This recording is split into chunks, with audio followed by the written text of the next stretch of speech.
Welcome to Something to Talk About from the Bainbridge Island Senior Community Center. We are sponsored by Fieldstone Memory Care of Bainbridge Island. To schedule a tour of Fieldstone's lovely apartments on Rolling Bay, call 360-689-4314 and ask them about day stay and respite care too. Today on Something to Talk About, John Chen is back with some tech talk. We're going to talk about not brand specific, but just general topics related to any computer or device. And after John's little presentation, he will be very happy to take questions with whatever issues you might have brought. He can't promise to provide answers, but he's happy to take your questions. Right, John? Absolutely.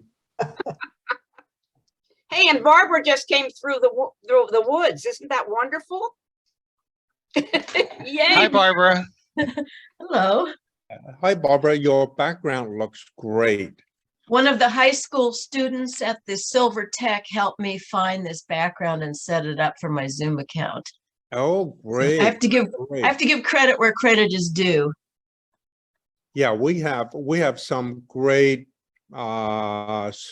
senior, or not senior, but school kids that meet at the senior center every other Monday. And there are some very talented kids. Okay, what we're going to be talking about today mainly is going to be some basic stuff. And this session is really, these Wednesday sessions is usually geared for beginners, novices, or intermediate users. And if you're a very advanced user, I think you guys may know more than I do. But some of you have asked me how I pick topics to bring up on these Wednesday Zooms. Usually these are questions that's asked of me during my one-on-one tech sessions over at the Senior Center every Monday. And I thought, because a lot of people have asked them, I've grouped them together into some related topics and present them all at once. So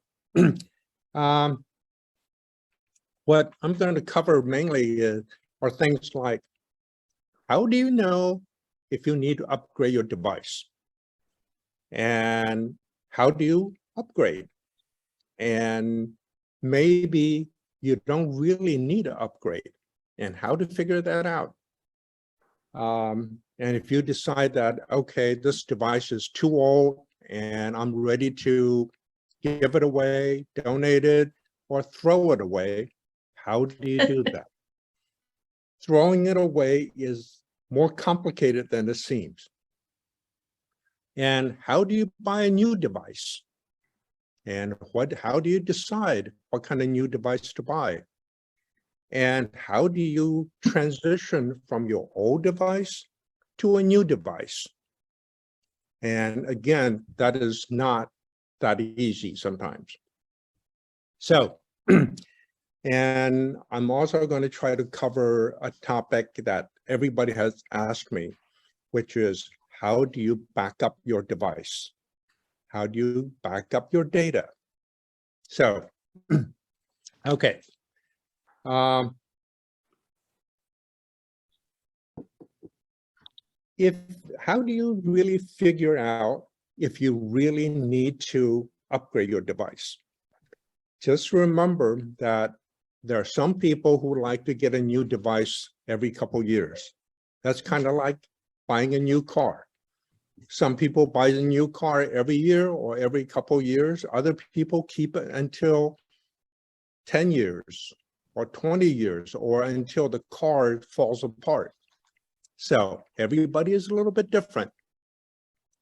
But if you're the kind that like to keep a device as long as you can, make good use of it before you actually have to pay out money to get a new one. So how do you figure it out?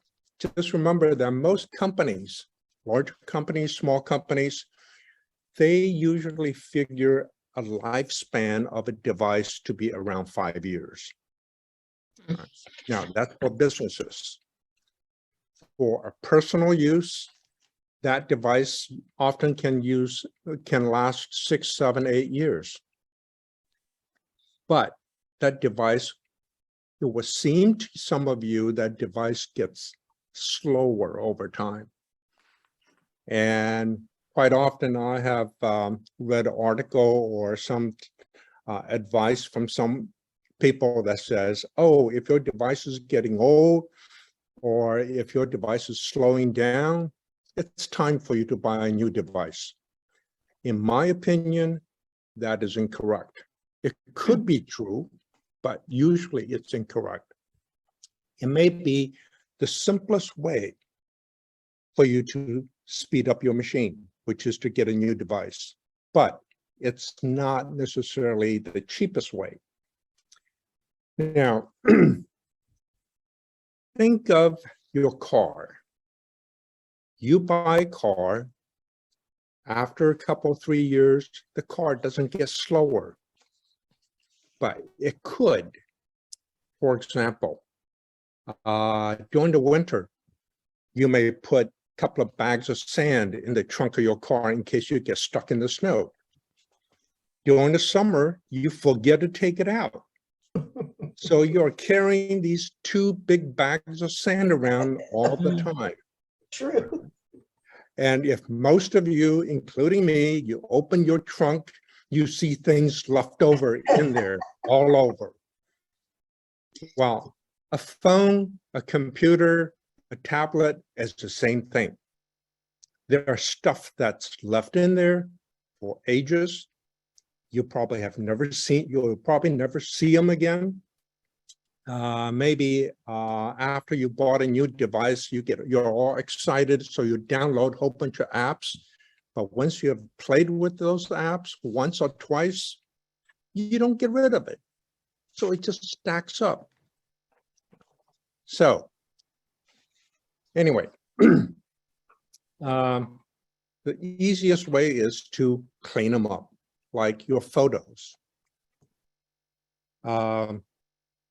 When you have a lot of photos on your phone or on your pad or on your Mac or on your PC, it takes forever for you to find something. Right? That frustrates you. Plus, you're adding a lot of unnecessary stuff onto that phone. So you need to clean it up. For example, a lot of times I'll go to, for example, Costco, and I see a product for sale. Right? So I take a picture so I can take it home and show it to my wife. Well, that picture is still there 6 months from now. Get rid of them. And sometimes it's hard to do. Another example, do you ever send a picture to a friend using a text message, or your friend sends you a picture using a text message? So you can see, let's say, a text thread from a neighbor or a friend with hundreds of pictures in it.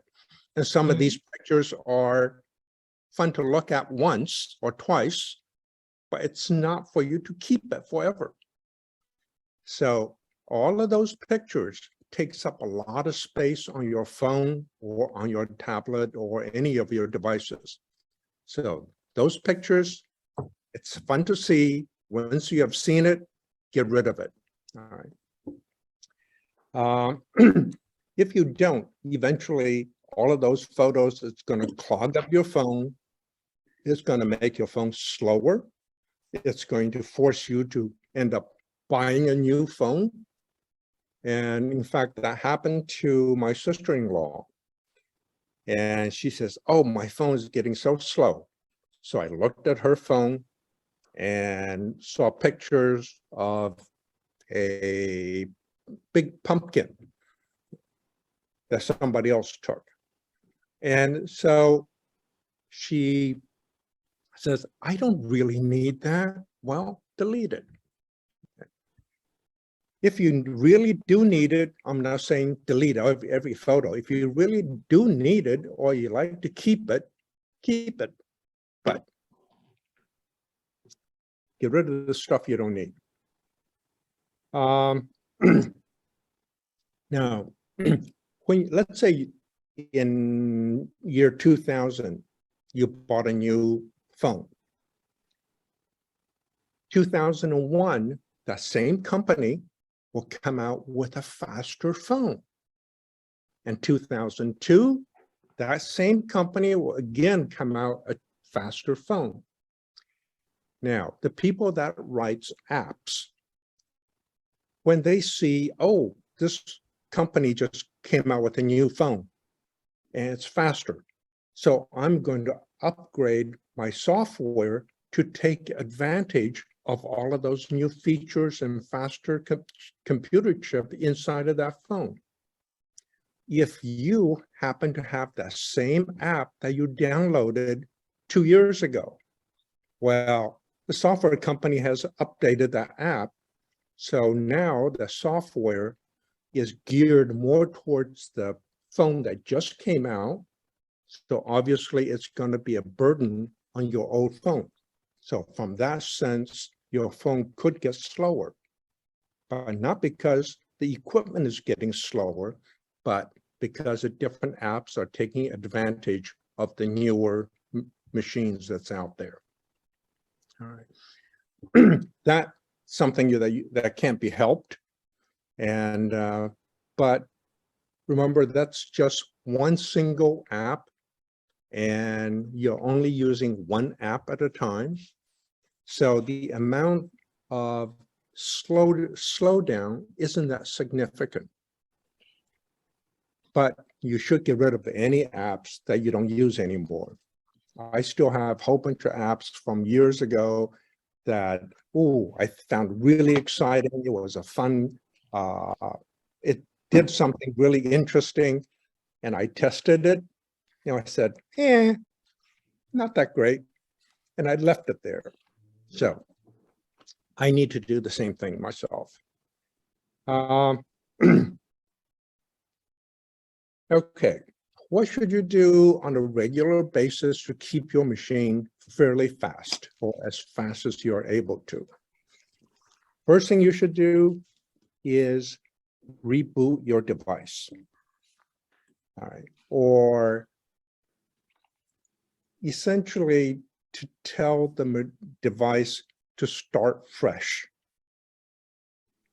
Now, why does it make a difference?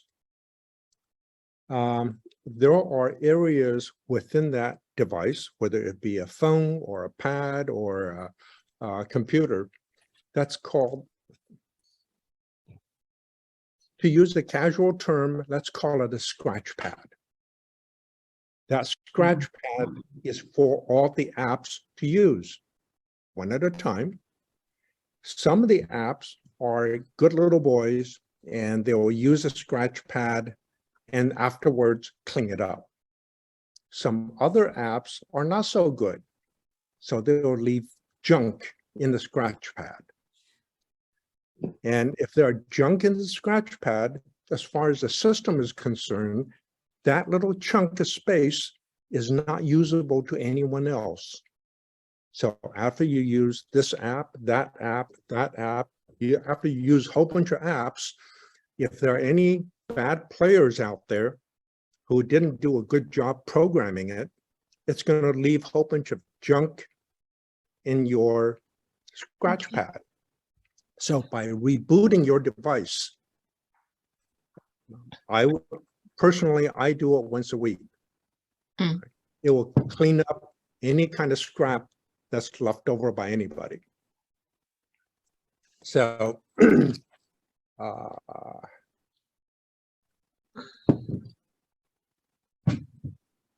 John, how do you reboot? How do you reboot? Yeah. Okay. Every device is a little bit different. And usually, if you look at the owner's manual, it will show you how to shut down your machine and how to turn it back on. Now, when I say shut down, different people have different definition of what that means. If you take your phone and you just set it on the table, eventually that phone's display is going to go away. Think of that as the phone going to sleep or taking a short nap, turn off the screen and saving battery. And when the phone comes in, that phone will wake up. All right.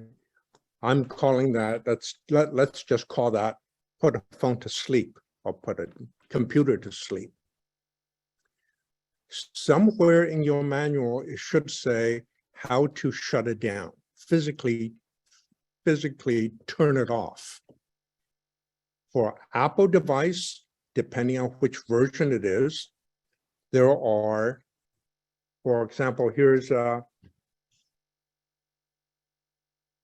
phone. There's a button here. There's a button here. You press these two buttons together and you will see something like this.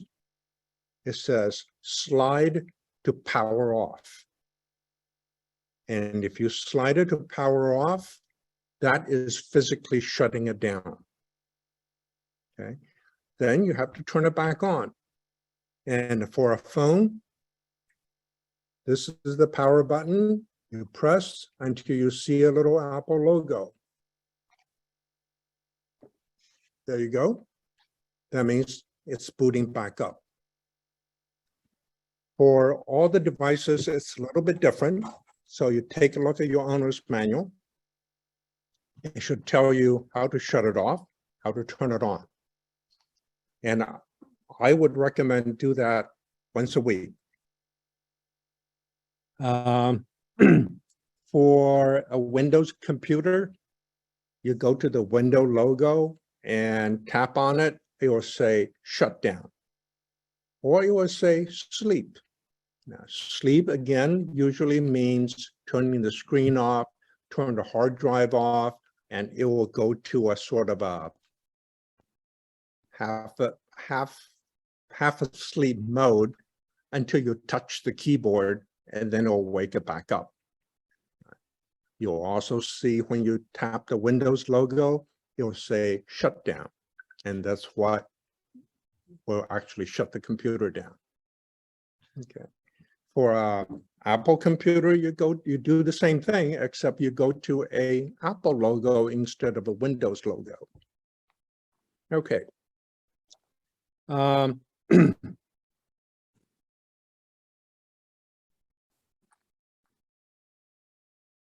talked about getting rid of old photos.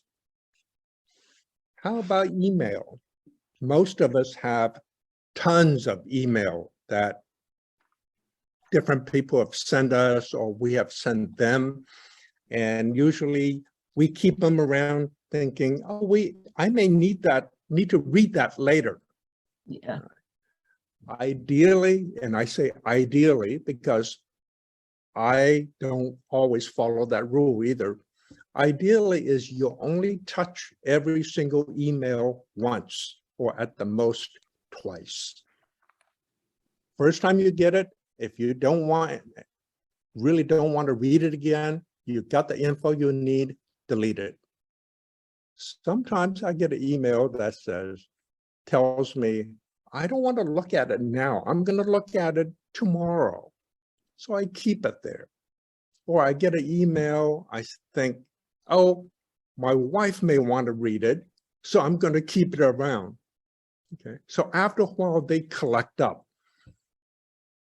And it's not unusual, especially most mail servers will give you enough room to keep thousands and thousands of email. All of that email actually slows you down because when you're looking for something, you have to look through or search through to find the email that you really want. So delete what you don't need. It's hard to do, It's hard for me to do. Another thing that can make your life a little easier is to set up folders. Think of it as a file cabinet. You have file cabinet that's, let's say, utilities. In that file cabinet, utilities may contain your electric company, your phone company, your cable company, your garbage pickup company. So set up little folders. So if you get an email that you think is important that you want to keep, let's say from a bank, and it's the monthly statement, well, take that email and stick it in a folder. And so at least your inbox gets cleaned up. Okay. It also forces you to do something with that email and thus cleaning it up. And it's hard for me to stick to the rule that says I should only handle the email once or twice. I got tons of email that I would love to get rid of. And I said, oh, I'll do it tomorrow. And it's still there after a week or 2 or 3 or 4. So now this is especially true for Google. Gmail gives you tons of space. It lets you keep tons of email. And it just gets ballooned out of shape. So it's a good thing, which is it lets you keep a history of every one of your correspondences with everybody. But you just need to be prudent and figure out exactly what you need and what you don't. All right.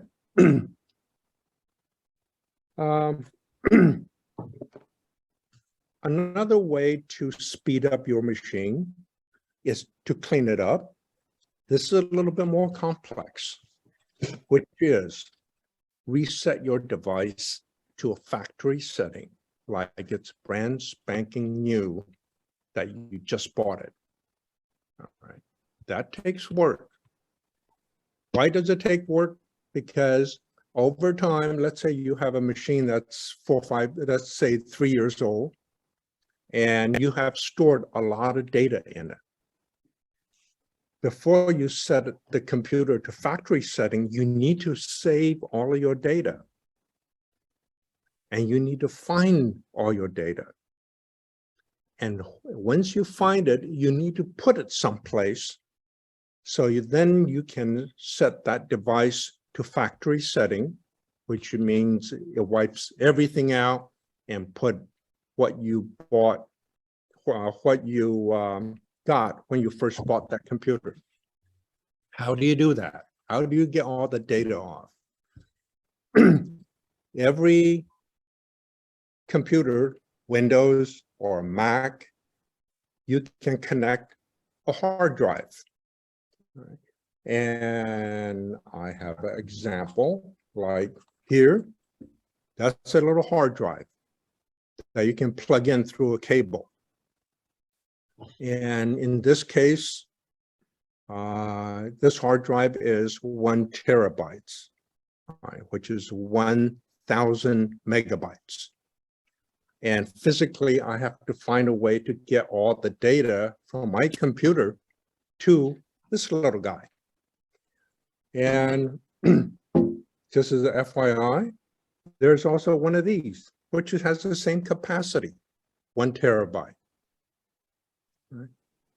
Now, if you don't have a lot of data on your computer, you mainly use your computer to look at the internet, search for websites and etc. You don't have a lot of data stored on your computer. Well, you can get a smaller version. All right. This one is 128 gigabyte. Earlier, when I said 1 terabyte, did I mistakenly say it's 1,000 megabyte? I was wrong. It's 1,000 gigabyte. each gigabyte is 1,000 megabyte. All right, so like here's this one, which is 128 gigabyte. And you push this little button and little connector pops out. And that little connector you use to connect into your computer. Or if you like to go tiny, there's this little guy. Right. This little one is 256 gigabyte. It's nice that it's small, but it's so nice that you're going to lose it. Right. So it's sort of convenient, but sort of not. I did have one of these for all my music to stick in the car, and I promptly lost it because I couldn't find it. So now I have one of these in the car with a big red ribbon on it, so I can find it if I lose it. So there are a lot of options. Now, when you get a device, let's assume it's something like this or something like this. There are a lot of them on Amazon or other online stores or local retailers. Costco has them, Best Buy has them, Target has them, Walmart has them. They all have to have them. And many of them are fairly inexpensive, like 50 bucks. Of course, they can get $200-300 too, but for about 40-50 bucks, you can definitely get one. And many of them comes with the software on it that will help you back your data up from your computer onto that little drive. And if you need some hand-holding or some guidance on how to set it up, you can schedule a session with the Senior Center for a Monday session, and we can be on a one-on-one session and get you set up. Once you take all your data from your computer, stick it onto one of these little drives, now that computer can be wiped clean and have the original factory distributed software put on your computer, then your computer will be just like when you first brought it home. After that's done, you can take the data you have previously put on this little drive and put it back on your computer. Now, it's cumbersome. It's scary to do because you're wiping out the computer that contains your data. But if you have some guidance or get some training on that, that can be easily done. Now, are there ways that you can get, without doing this, going this route, are there ways that you can save all your data someplace else? The answer is yes. Cloud. Now, cloud is not a bad thing. Think of it as some company says, okay, I'm going to provide you, the user, a place for you to save your own stuff.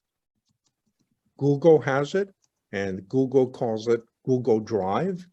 Windows has it, they call it iDrive. Apple has it, they call it iCloud, and they essentially mean the same thing. It means that you can take your device, connect it through internet to that cloud system, and you can take the data that's on your drive and stick it onto the cloud. Some of them are automatic. Some of them you have to do a little work. And to give you one example on the Apple environment, they have something called iCloud. On iCloud, if you use it, you can say on your iPhone, say, back up that whole phone onto the cloud. every day. All right.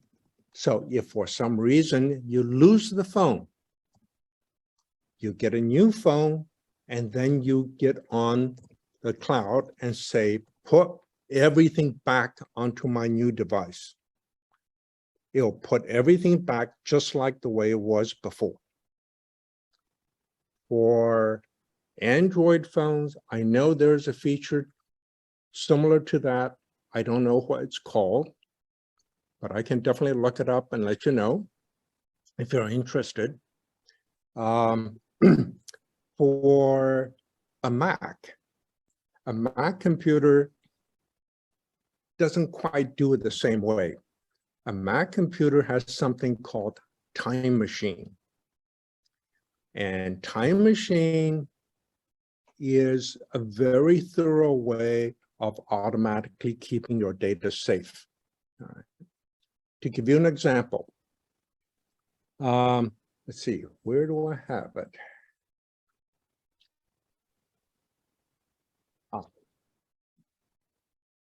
Time Machine, it would take a picture of your hard drive every single hour. So if you made a change and then an hour later you made a different change, and now it will keep two different versions of that info, whatever info it is that you just changed. And so it would do that every single hour, and every day you'll keep the very last backup of that day for entire month. All right. So on this device, it can keep 31 days worth of data. And let's see, every week it will take a backup of your data and you'll keep it forever. So if you want to go back 52 weeks ago, which is 1 year ago, it will be on here. And obviously, eventually, this little thing is going to get full. And when it does get full, Time Machine will wipe out the oldest one that's on here. And most of the disk drive that you buy online for like 50, 60 bucks, and some of the well-known brands will also give you a backup software that you can load on your computer that will do the similar thing. Okay. Questions? Okay. Hey, John, I got a question. Yes, sir. This is Bill. Hi. Hi, Bill. You're not quite to this point in your presentation, but I'm not sure that you're going to cover it exactly. I have a laptop that I purchased in 2017. Okay. And when I use it, like right now on this Zoom, the case on the lower part of the keyboard is getting warm. Oh, maybe a little hot. Okay. I'm wondering if that, and then I go to check the battery. It says the battery condition is normal. Okay. Is the battery just working hard to manage all these pictures that I'm looking at, all these different all these different portraits? Some more explanation. When you say part of your bottom of your screen is not showing clearly, am I No, correct? sorry, I didn't mean to say that. Lower part of the keyboard Okay. on left and right of the whatever you call it nowadays, but the case gets warm and can get quite hot. Ah, It's not okay. the screen, Okay. it's over, I presume it's over the battery. Yes. Okay. So what I'm hearing you say is the bottom half of your keyboard gets warm and sometime it will get hot. Actually, now that I check the top of the keyboard, there's about 3/4 inch metal up there. That also is hot. So basically the whole lower frame, excuse me. Okay. All right. In that specific case, first of all, what kind of computer is it? It's a Mac. It's an iMac. It's MacBook Pro 13 inches. MacBook Pro. Okay. In that case, the battery itself is not replaceable by you. You can take it in to get it replaced. Now, a MacBook Pro 2017, it does have a fan. In fact, it may even have 2 small fans in it. It could be one of the fan is not working. All right. And so that would be a hardware issue. I can hear the fan, but only not at the moment. But there is a point where the heat buildup gets, I think, to some point, and the fan comes on. Okay, and that would be normal. There's a threshold, a heat threshold. In order to save your battery, the fan turns off when it's not needed. But if your device, your keyboard, and remember, on a laptop of any kind, everything is, all the logic and circuits and battery is sitting under the keyboard. And it has to stay cool. And so battery essentially drives the whole machine. And you may want to notice how often the keyboard gets warm or hot. Also, because it's not removable, I don't think it's going to help you figure it out by plugging your computer in. Okay. And depending on how the power is being used, whether the power, I assume the power is being used to charge the battery and your computer uses the battery to run. So no matter what, it's going to use your battery. There are ways, I'm trying to think. There are ways where you can get an app which will tell you what the temperature of your computer is, inside temperature. And I don't know off the top of my head the name of that app. And that may be best addressed by getting hold of Apple or Apple support. And so I don't think I can answer your question easily, but I would say it is a hardware issue. I think one thing that we have to somehow separate is hardware and software. Those, it's kind of hard to figure out because everything is sitting inside of a single case. It's hard to differentiate what is hardware, what is software. In the old days, it's easier. Let's say you have a cassette tape player, those old cassette or LP record player.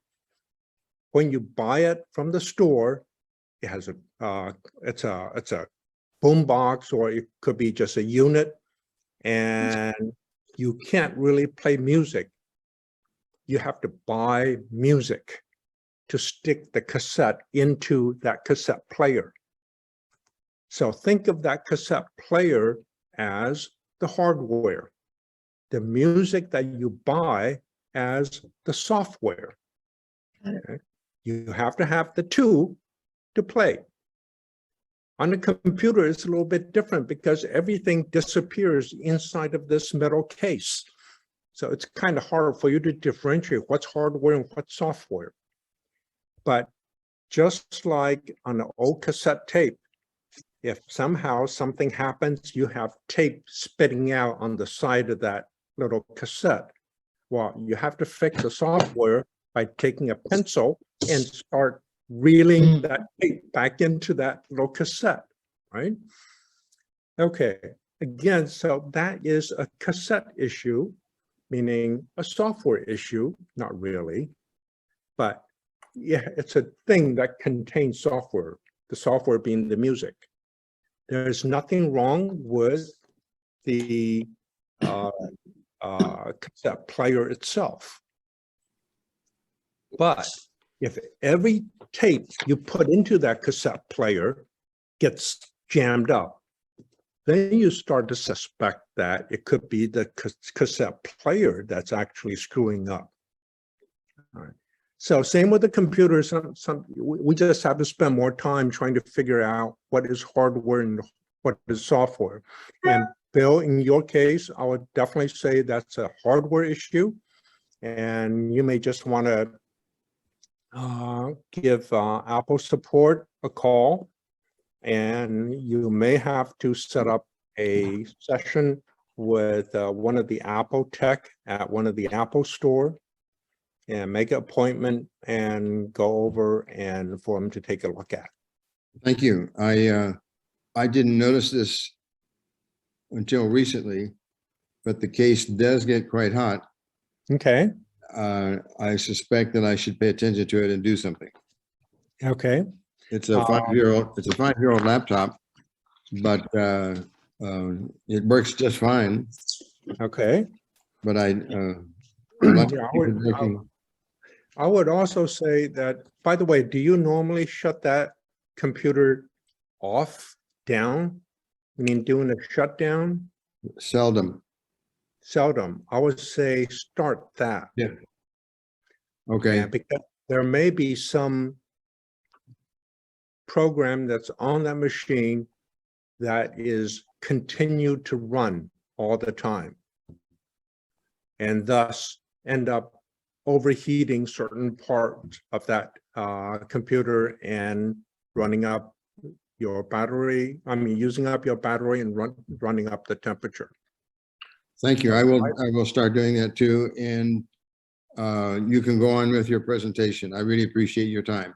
Anytime. I'm happy to do it. And these sessions, it's really for any of you to come up with questions.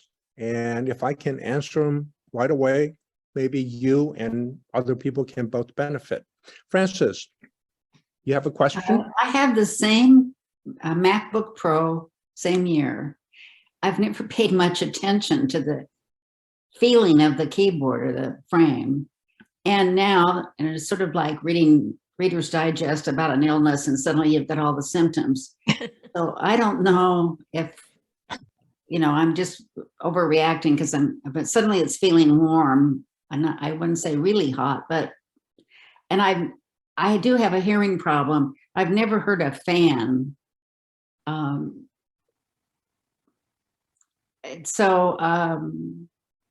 Reed, you mentioned hearing the fan on yours. Maybe it's working and I'm just not, it's so subtle that I'm not hearing it. Okay.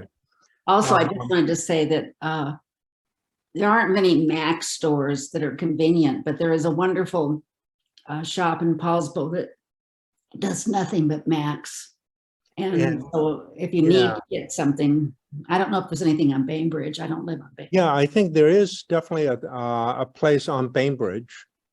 And I think there's a ad for it in the Senior Center newsletter. Oh, that's John Pizzo, I think, Pizzo. Yeah. That's one I've come across often. And he may also be able to take a look at it. Oh, by the way, on the overheating, usually if there is a fan, you'll find vents either on the bottom or on the side of that keyboard. And they look like little tiny dots. A whole bunch of tiny dots, but don't confuse that with the speaker hole. Oh.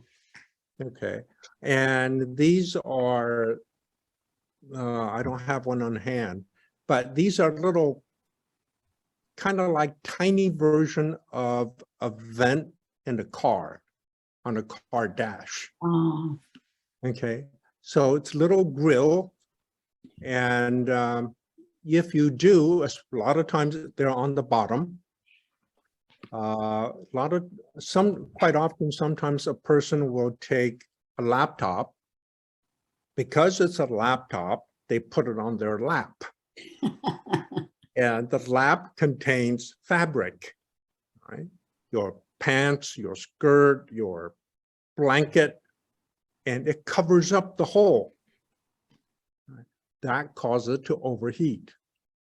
So it will be better if you take your laptop, put it on the hard surface, and if you have any kind of compressed air, canned compressed air that you can buy, and clean out all the vents.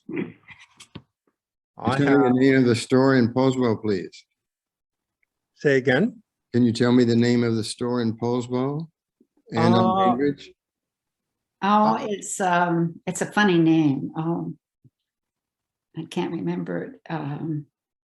Are they? iDope, IDOPE. Oh, yeah, that's it. I think it's a chain.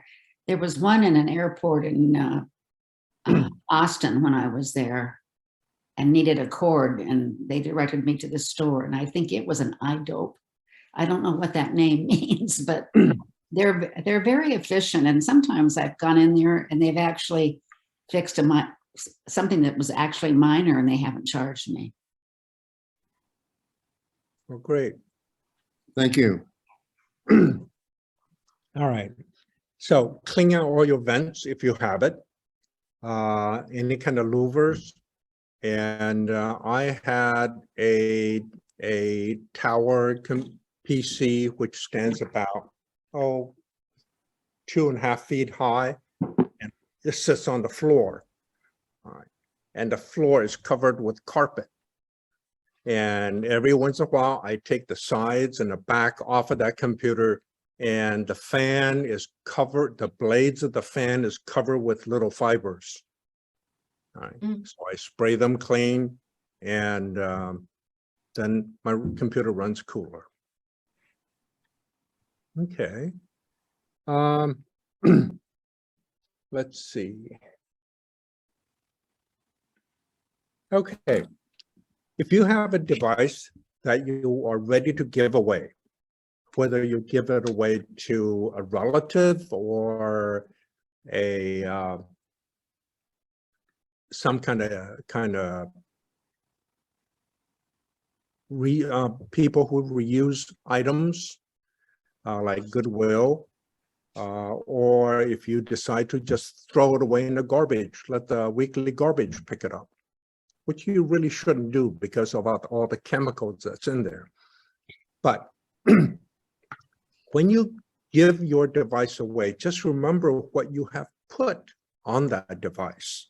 It could be your bank statement, it could be your health records, or it could contain comic strip. I don't know what you put on your computers, but I put all of them on my computer. And somehow you got to get rid of them because you don't want to give that computer to someone else. Whether, by the way, that holds true for a phone too. When you give it to that phone to someone else, that person will have full access to everything that's stored on that machine. So the first thing you do is reset it to factory, meaning wipe out everything, assuming you have already saved whatever you wanted to keep off onto a new computer or someplace else. And once you have taken that computer, reset it to factory, you can be safe. Any of your personal data is gone. You can give it away. Let's say if you have a device that's pretty old and nobody wants it, and so you decide, okay, I'm going to throw it away. If you do want to throw it away, takes a little work. You take all the screws off of your computer, if there are screws to be taken off. Like if it's a desktop computer, you take it apart, take the hard drive out, and hit it with a sledgehammer or a hammer. In other words, actually physically destroy it. Do you remember those little diskettes that we used to have? Has a little sliding window on it, and inside is a disk. Right. The disk is kind of similar to what used to be in a cassette tape, except it's sort of stiff. Whenever I threw one away, I take that little window, I remove the little metal sliding window, and I take a scissor and cut into that flexible brown recording device. If it's a hard drive, you hit it with a sledgehammer to make sure nobody can get at it. Or you can just wipe it. Now, wiping it, there's a old thinking that, and it's a valid thinking, that if you're working for a defense department and you have a hard drive you need to get rid of, you need to wipe that hard drive multiple times. I think up to at least 6 times to really get rid of the stuff that's on that hard drive. What they would prefer, if you want to get rid of it, is kill it with a sledgehammer. All right. Banks do the same thing. All right. So anyway, now you have clearly wiped out a hard drive. Now you can feel safe to throw that computer away. Or in the case of actually giving it away, you obviously don't destroy the hard drive. Now, let's say you just got a used device. Why would you want to buy a used device? Many of the devices, by the way, I used to go to Bainbridge Disposal's collection center, and I used to throw some of my old stuff away at the electronic booth that they have. And I'll see old computers, new computer just sitting there. And I'm thinking, my God, I wonder how many people actually cleaned it up before they actually threw away a laptop. Right. It's a little bit scary. So, and many of them are still good. And remember what I said earlier, that some people would say, oh, if your computer is slow, buy a new one. Well, some of those people probably went out and bought a new one and took the old one and threw it into the pile over at Bainbridge Collection. So many of them are still good. If you did buy a used laptop, the first thing you do is to make sure that the laptop is clean, meaning somebody didn't put some nasty stuff on there. First thing you do, put it to factory setting, meaning make it as good as when that device was bought from the store. And then you add whatever you need to it. And would I buy a used device? It depends. If the device is still serviceable, maintainable by the manufacturer. Remember, just like a car, if you have a really old car and then they can't get parts for it anymore, then it's probably not a good idea. But if they can get parts, they can get all different parts for that car, there's nothing wrong with it as long as it's mechanically good. Okay. So getting an older device, it can definitely save you money. Not too old. If it gets to be 8-10 years old, you may want to think twice. Once you get it, set it to factory setting, and then you can start putting your data back on it. Anyway, our time is about up. What other questions do you have? No questions? Okay.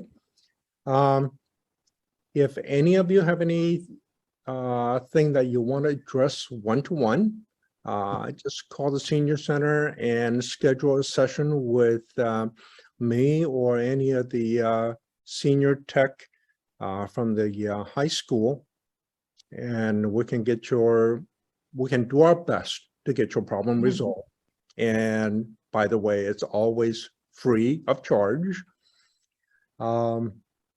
And if you have any suggestions on what topics we can cover for next month, let me know.